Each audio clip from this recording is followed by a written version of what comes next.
اور اسی طرح قوم عاد کی طرف ان کے بھائی ہود کو بھیجا۔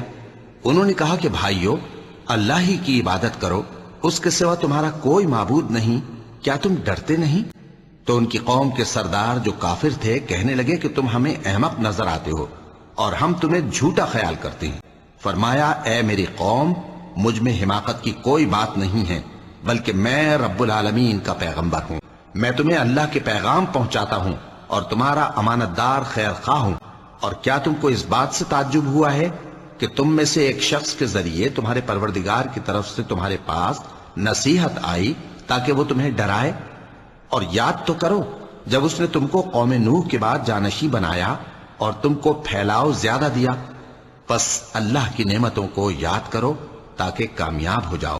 وہ کہنے لگے، کیا تم ہمارے پاس اس لیے آئے ہو کہ ہم اکیلے اللہ ہی کی عبادت کریں اور جن کو ہمارے باپ دادا پوجتے چلے آئے ہیں ان کو چھوڑ دیں؟ تو اگر سچے ہو تو جس چیز سے ہمیں ڈراتے ہو اسے لے آؤ۔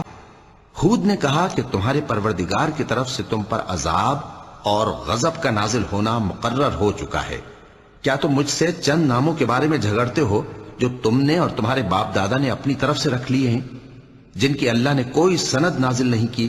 تو تم بھی انتظار کرو، میں بھی تمہارے ساتھ انتظار کرتا ہوں۔ اور ہم نے قوم عاد کی طرف ان کے بھائی ہود کو بھیجا۔ انہوں نے کہا، اے میری قوم، اللہ ہی کی عبادت کرو، اس کے سوا تمہارا کوئی معبود نہیں۔ تم شرک کر کے اللہ پر محض بہتان باندھتے ہو۔ میری قوم، میں اس واعظ و نصیحت کا تم سے کچھ صلہ نہیں مانگتا، میرا صلہ تو اس کے ذمے ہے جس نے مجھے پیدا کیا، بھلا تم سمجھتے کیوں نہیں؟ اور اے قوم، اپنے پروردگار سے بخشش مانگو، پھر اس کے آگے توبہ کرو، وہ تم پر آسمان سے موسلا دھار بارش برسائے گا اور تمہاری طاقت پر طاقت بڑھائے گا، اور دیکھو گناہگار بن کر روگردانی نہ کرو۔ وہ بولے، ہود، تم ہمارے پاس کوئی دلیل ظاہر نہیں لائے، اور ہم صرف تمہارے کہنے سے نہ اپنے معبودوں کو چھوڑنے والے ہیں اور نہ تم پر ایمان لانے والے ہیں۔ ہم تو یہ سمجھتے ہیں کہ ہمارے کسی معبود نے تمہیں تکلیف پہنچا کر دیوانہ کر دیا ہے۔ انہوں نے کہا کہ میں اللہ کو گواہ کرتا ہوں اور تم بھی گواہ رہو کہ جن کو تم اللہ کا شریک بناتے ہو میں ان سے بیزار ہوں، یعنی جن کی اللہ کے سوا عبادت کرتے ہو۔ تو تم سب مل کر میرے بارے میں جو تدبیر کرنی چاہو کر لو اور مجھے مہلت نہ دو۔ میں اللہ پر جو میرا اور تمہارا سب کا پروردگار ہے بھروسہ رکھتا ہوں۔ زمین پر جو چلنے پھرنے والا ہے وہ اللہ کے قبضہ قدرت میں ہے، بے شک میرا پروردگار سیدھے رستے پر ہے۔ اب اگر تم روگردانی کرو گے تو جو پیغام میرے ذریعے تمہاری طرف بھیجا گیا ہے وہ میں نے تمہیں پہنچا دیا ہے، اور میرا پروردگار تمہاری جگہ اور لوگوں کو لا بسائے گا، اور تم اللہ کا کچھ بھی نہیں بگاڑ سکو گے۔ میرا پروردگار تو ہر چیز پر نگہبان ہے۔ اور جب ہمارا حکم عذاب آ پہنچا تو ہم نے ہود کو اور جو لوگ ان کے ساتھ ایمان لائے تھے ان کو اپنی مہربانی سے بچا لیا اور انہیں عذاب شدید سے نجات دی۔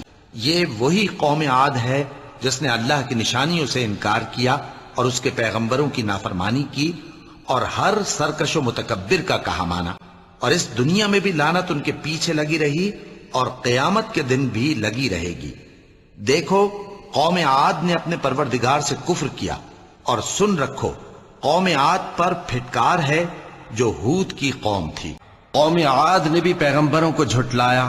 جب ان سے ان کے بھائی ہود نے کہا، کیا تم ڈرتے نہیں؟ میں تو تمہارا امانت دار پیغمبر ہوں، تو اللہ سے ڈرو اور میرا کہا مانو، اور میں اس کا تم سے کچھ بدلہ نہیں مانگتا، میرا بدلہ رب العالمین کے ذمے ہے۔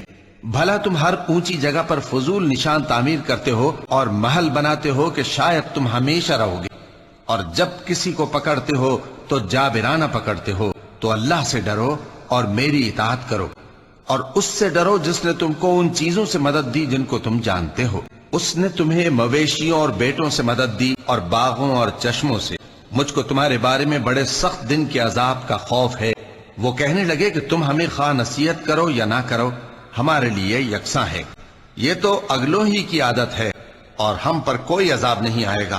تو انہوں نے ہود کو جھٹلایا، سو ہم نے ان کو ہلاک کر ڈالا۔ بے شک اس میں نشانی ہے اور ان میں اکثر ایمان لانے والے نہیں تھے، اور تمہارا پروردگار تو غالب ہے، مہربان ہے۔ اب جو عاد والے تھے وہ ناحق ملک میں تکبر کرنے لگے اور کہنے لگے کہ ہم سے بڑھ کر قوت میں کون ہے؟ کیا انہوں نے نہیں دیکھا کہ اللہ جس نے ان کو پیدا کیا وہ ان سے قوت میں بہت بڑھ کر ہے اور وہ ہماری آیتوں سے انکار کرتے رہے؟ تو ہم نے بھی ان پر نحوست کے دنوں میں زور کی آندھی چلائی تاکہ ان کو دنیا کی زندگی میں ذلت کے عذاب کا مزہ چکھا دیں، اور آخرت کا عذاب تو بہت ہی ذلیل کرنے والا ہے، اور اس روز ان کو مدد بھی نہ ملے گی۔ اور قوم عاد کے بھائی ہود کو یاد کرو کہ جب انہوں نے اپنی قوم کو سرزمین احقاف میں خبردار کیا اور ان کے آگے اور پیچھے سے خبردار کرنے والے گزر چکے تھے کہ اللہ کے سوا کسی کی عبادت نہ کرو، مجھے تمہارے بارے میں بڑے دن کے عذاب کا ڈر لگتا ہے۔ کہنے لگے کیا تم ہمارے پاس اس لیے آئے ہو کہ ہم کو ہمارے معبودوں سے پھیر دو؟ اگر سچے ہو تو جس چیز سے ہمیں ڈراتے ہو اسے ہم پر لے آؤ۔ پیغمبر نے کہا کہ اس کا علم تو اللہ ہی کو ہے، اور میں تو جو احکام دے کر بھیجا گیا ہوں وہ تمہیں پہنچا رہا ہوں، لیکن میں دیکھتا ہوں کہ تم لوگ نادانی میں پھنس رہے ہو۔ پھر جب انہوں نے اس عذاب کو دیکھا کہ بادل کی صورت میں ان کے میدانوں کی طرف آ رہا ہے تو کہنے لگے یہ تو بادل ہے جو ہم پر برس کر رہے گا، نہیں بلکہ یہ وہ چیز ہے جس کے لیے تم جلدی کرتے تھے، یعنی آندھی جس میں درد دینے والا عذاب بھرا ہوا ہے، جو ہر چیز کو اپنے پروردگار کے حکم سے تباہ کیے دیتی تھی۔ آخر وہ ایسے ہو گئے کہ ان کے گھروں کے سوا وہاں کچھ نظر نہیں آتا تھا۔ گناہگار لوگوں کو ہم اسی طرح سزا دیا کرتے ہیں۔